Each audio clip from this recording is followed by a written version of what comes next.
Bem-vindo a mais esta reflexão. Temos que entender que o chamado, o convite, para todos, não tem exceção, mas sermos convidados é a primeira etapa do processo de Deus e a gente precisa entender isso. Agora, embora seja algo que Deus nos conceda pela graça, por meio do que Cristo fez, isso não quer dizer que não tenha um preço no sentido do que nós devemos fazer. Não requer de nós fazermos qualquer coisa que seja, mas se entendermos a necessidade do arrependimento, de nos submetermos à vontade de Deus, se achamos que é simplesmente uma questão de salvação pela graça, reconheço Jesus como meu Senhor e meu Salvador, passo a adotar algumas práticas religiosas e isto é suficiente, estou equivocado, pois não é disto que fala as Escrituras. A gente precisa ter um entendimento claro acerca disso. Precisamos conhecer as Escrituras, precisamos ler, precisamos meditar, precisamos buscar o conhecimento, o entendimento da vontade de Deus para que a gente ande na sua vontade. Jesus contando uma história acerca do convite, acerca do reino de Deus, e que alguns que eram dignos, ou seja, os merecedores daquilo, recusaram o convite. E aí isto foi estendido para todos, todas as pessoas, de todas as classes sociais, de todas as nações. E aí então temos a situação na festa, que diz assim em Mateus 22, 11 a 14. Mas quando o rei entrou para ver os que estavam à mesa, notou ali um homem que não trazia veste nupcial. E perguntou-lhe, amigo, como você entrou aqui sem veste nupcial? Ele emudeceu. Então o rei ordenou aos serventes: amarrem os pés e as mãos dele e atirem-no para fora nas trevas. Ali haverá choro e ranger de dentes, porque muitos são chamados, mas poucos os escolhidos. Como isso se insere no contexto do reino de Deus, no chamado, na oferta que Deus faz pela graça, e isto por meio de Cristo Jesus? Primeiro, a gente precisa entender a obra de Cristo em nosso favor e o que de fato está acontecendo. Na oferta de Cristo, ele morreu, morreu por nós. Na sua morte, recebemos o perdão. Na ressurreição, a justificação. Isto implica que somos feito um novo ser quando nós nos submetemos a Cristo como Senhor e Salvador. Nós somos feito um novo ser, uma nova criatura, um ser espiritual. Nós recebemos da natureza de Deus, da vida de Deus. Nós somos feitos à imagem de Cristo.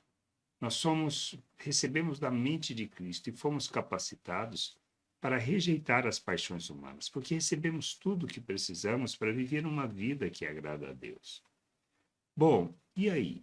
Jesus ensinando, ele diz: olha, você quer ser meu discípulo? E essa atitude de nos submetermos a Cristo como Senhor e Salvador implica nisto, ou seja, ser discípulo de Jesus. E para ser discípulo de Jesus, precisamos negar a nós mesmos, tomarmos a nossa cruz e seguir o exemplo, o modelo, segui-lo. Tá? E isso implica o quê? Que devemos morrer para as coisas desta vida, para os valores deste mundo, morrer para a natureza humana e vivermos segundo o modelo de Cristo. Por isso, tomamos a nossa cruz dia após dia, para que a vontade de Deus se cumpra em nós. É isso que a gente precisa entender. Nós somos chamados para vivermos segundo os valores do reino de Deus, isto é, manifestando as virtudes do Pai. Quando falamos disso, é revelando o fruto do Espírito, é expressando o amor, a bondade, a misericórdia, a graça, é revelarmos longanimidade, paciência, é manifestarmos a justiça de Deus, é repartirmos com o necessitado, é demonstrarmos bondade, educação, é sermos bondosos. A gente precisa aprender isso. Por isso, a jornada se trata disso, de despir da natureza humana, isto é, do nosso egoísmo, da nossa arrogância, hipocrisia, mentira, de todos os desejos que não traduzem, não expressam aquilo que são as virtudes de Deus. para que a gente, revestindo de Cristo, que é manifestando as virtudes, possamos agir como Cristo, ser seu seguidor, seguir o seu modelo. E aí, então, quando fazemos assim, nós revelamos o Pai ao mundo. Esta é a condição. Morrermos para este mundo, morrermos para nós mesmos.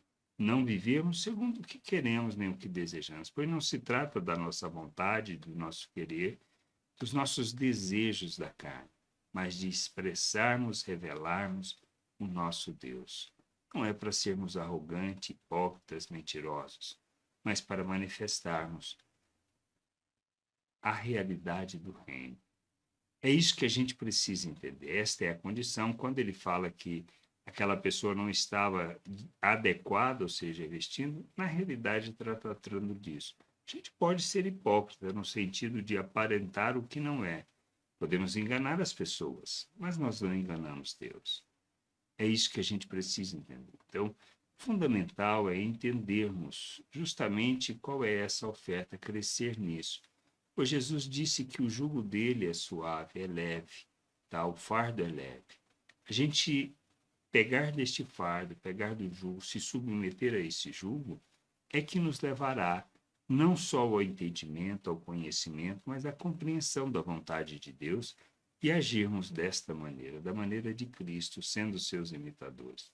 Porque quando nós imitamos a Cristo, é que nós revelamos o Pai no mundo. E é esse o nosso chamado, sermos luz no mundo. Então, as obras das trevas, que são justamente as nossas atitudes da carne, a maldade humana, não é para ser revelado, não é para ser manifesto através das nossas vidas, mas aquilo que expressa Deus.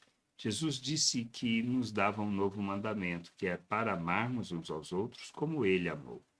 E aí Cristo amou, fazendo da própria vida oferta. E essa é a oferta que somos chamados para dar, é nos submetermos à vontade do Pai e assim ofertarmos nossas vidas para que as pessoas possam conhecer o Pai. Que a gente entenda que, embora o chamado seja para todos, são poucos os escolhidos, porque requer essa atitude de morrer para nós mesmos, para nos submetermos a Cristo como Senhor e Salvador de nossas vidas. Que a gente entenda, compreenda estas coisas e que a gente possa se submeter. Graça e paz sobre a tua vida. Amém.